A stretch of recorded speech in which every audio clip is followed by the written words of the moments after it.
नमस्कार। स्वागत है आपका एक ऐसे सफर पर जहां हम भारतीय ज्ञान की गहराइयों में उतरेंगे। आज हम आपको एक ऐसी कथा सुनाने जा रहे हैं जिसने भारतीय दर्शन की दिशा बदल दी, कठोपनिषद की।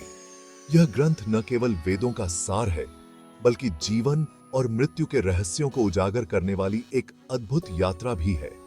यह सिर्फ एक किताब नहीं, बल्कि एक संवाद है, एक जिज्ञासु बालक और मृत्यु के देवता यमराज के बीच। इस संवाद में छुपा है जीवन का गूढ़ रहस्य, जिसे जानने की चाह हर युग में रही है। सोचिए, एक तरफ सवालों से भरा बालक, दूसरी तरफ स्वयं मृत्यु का स्वामी।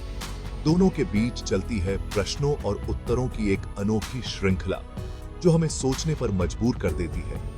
यह कथा हमें सिखाती है कि ज्ञान उम्र का मोहताज नहीं, बस सच्ची लगन चाहिए।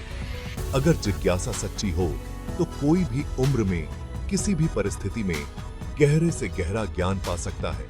कठोपनिषद हमें उस सवाल का जवाब खोजने ले जाती है जो हर इंसान के मन में कभी न कभी उठता है। मृत्यु के बाद क्या? जीवन का असली अर्थ क्या है? आत्मा अमर है या नश्वर? यह कहानी साहस, जिज्ञासा और आत्मज्ञान की मशाल है, जो आज भी हमारा मार्गदर्शन करती है। यह हमें सिखाती है कि अंधकार में भी ज्ञान की रोशनी से रास्ता मिल सकता है। तो चलिए, इस सफर में हमारे साथ चलिए, अपने अंदर के सवालों को जगाइए और जानिए कि सबसे बड़ा धन आत्मज्ञान है। यह यात्रा सिर्फ बाहरी नहीं, बल्कि भीतर की खोज भी है। अब समय है उस ऐतिहासिक संवाद के साक्षी बनने का, जिसने अध्यात्म की दिशा बदल दी।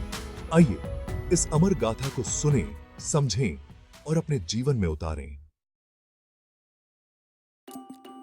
यह कहानी हमें ले चलती है प्राचीन भारत के एक पवित्र यज्ञ की ओर, जहां अग्नि की लपटें आकाश को छू रही थीं और चारों ओर वेद मंत्र गूंज रहे थे। इस यज्ञ में नचिकेता के पिता महर्षि वाजश्रवस अपनी प्रिय और बहुमूल्य वस्तुएं दान कर रहे थे, ताकि वे पुण्य प्राप्त कर सकें और समाज में आदर्श बन सकें। लेकिन नचिकेता ने गौर किया कि उसके पिता केवल बूढ़ी, दुर्बल और बेकार गायें ही दान में दे रहे हैं, जो किसी के भी काम की नहीं थी।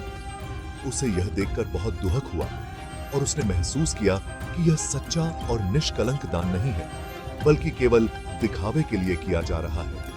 सत्य और न्यायप्रिय नचिकेता ने साहस जुटाकर अपने पिता से पूछा, पिताजी, आप मुझे किसे दान करेंगे? क्या मैं भी किसी के लिए उपयोगी हो सकता हूं? बार बार पूछने पर पिता ने क्रोध में आकर बिना सोचे समझे कह दिया, मैं तुझे मृत्यु को देता हूं। यह सुनकर सभी लोग चौंक गए। सभा में सन्नाटा छा गया, लेकिन नचिकेता न तो डरा, न ही विचलित हुआ। उसके चेहरे पर अद्भुत शांति और साहस था। उसने अपने पिता के वचन को ही सत्य मान लिया और निडर होकर यमराज के पास जाने का निश्चय किया, भले ही रास्ता कितना भी कठिन क्यों न हो। यही था उसका अद्भुत संकल्प, सत्य और धर्म के लिए सब कुछ दांव पर लगाने का, अपने जीवन को भी जोखिम में डालने का। नचिकेता का यह साहस आज भी हमें सच्चाई के मार्ग पर चलने की प्रेरणा देता है।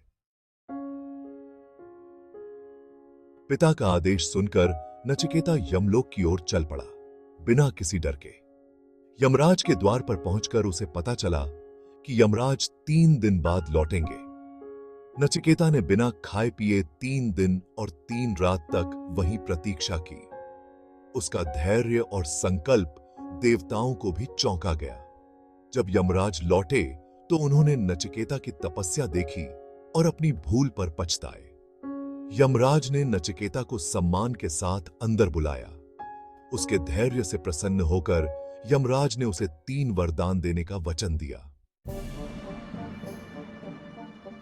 यमराज ने नचिकेता से कहा, तुम 3 वरदान मांग सकते हो जो तुम्हारे जीवन को बदल सकते हैं। पहले वरदान में नचिकेता ने अपने पिता के क्रोध के शांत होने की सच्ची और गहरी कामना की। दूसरे वरदान में उसने स्वर्ग प्राप्ति का यज्ञ ज्ञान मांगा, जिससे पूरी मानवता को लाभ हो सके। तीसरे वरदान में नचिकेता ने साहस के साथ पूछा, मृत्यु के बाद आत्मा का क्या होता है? यमराज इस सवाल से चौंक गए। यह ब्रह्म विद्या का गूढ़ और रहस्यमय रहस्य था। उन्होंने नचिकेता को टालने की कोशिश की, लेकिन नचिकेता अडिग और अटल रहा। यही सवाल था जिसने इस ऐतिहासिक संवाद को अमर बना दिया।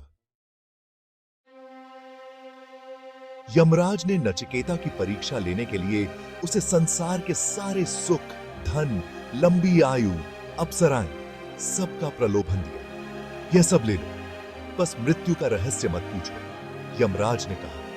लेकिन नचिकेता ने सब ठुकरा दिया। ये सब क्षणिक हैं, मुझे आत्मा का सत्य चाहिए। उसकी दृढ़ता ने यमराज को भी हैरान कर दिया। नचिकेता ने साबित कर दिया कि सच्चा सुख बाहरी चीजों में नहीं, आत्मज्ञान में है। यमराज ने स्वीकार किया कि नचिकेता ज्ञान का सच्चा अनअधिकारी है। अब यमराज को उसे ब्रह्म विद्या का गूढ़ ज्ञान देना ही था। यमराज ने नचिकेता को गहराई से समझाया। हर इंसान के जीवन में दो रास्ते होते हैं, एक है श्रेय यानी कल्याण का मार्ग, और दूसरा है प्रेय यानी तात्कालिक सुख का मार्ग। ये दोनों रास्ते हर मोड़ पर हमारे सामने आते हैं और हमें चुनना होता है कि किस दिशा में बढ़ना है। प्रेय का रास्ता देखने में आकर्षक और आसान लगता है, लेकिन इसका सुख क्षणिक होता है और अंत में दुहक ही देता है। वहीं श्रेय का मार्ग कठिन और चुनौतीपूर्ण जरूर है, लेकिन यही मार्ग स्थायी आनंद और सच्चे कल्याण की ओर ले जाता है। यमराज ने जीवन को एक रथ की तरह बताया। शरीर रथ है, आत्मा उसका स्वामी है, बुद्धि सारथी है, मन लगाम है और इंद्रियां घोड़े हैं। ये सब मिलकर जीवन की दिशा तय करते हैं। अगर मन और इंद्रियां काबू में ना हो तो रथ यानी जीवन भटक जाता है और इंसान अपने असली लक्ष्य से दूर हो जाता है। लेकिन जो व्यक्ति अपनी बुद्धि से मन और इंद्रियों को नियंत्रित करता है, वही अपने जीवन को सही दिशा में ले जाता है और अंततः मोक्ष यानी परम शांति प्राप्त करता है। आत्मा न कभी जन्म लेती है, न कभी मरती है।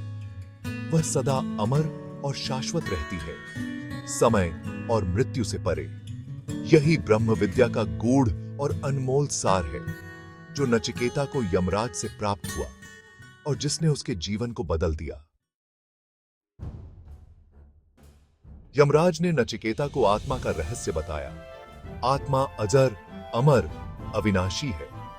इसे जानने के लिए इंद्रियों को भीतर मोड़ना और गुरु का मार्गदर्शन जरूरी है। उठो, जागो और श्रेष्ठ गुरु से ज्ञान प्राप्त करो, यमराज ने कहा। नचिकेता ने यह ज्ञान पाया और मृत्यु के भय से मुक्त हो गया। उसकी कहानी हमें सिखाती है, सच्ची जिज्ञासा और दृढ़ संकल्प से सब कुछ संभव है। सबसे बड़ा धन आत्मज्ञान है। जिसने खुद को जान लिया, उसने सब जान लिया। नचिकेता की अमर गाथा हमें हमेशा प्रेरित करती रहेगी। धन्यवाद।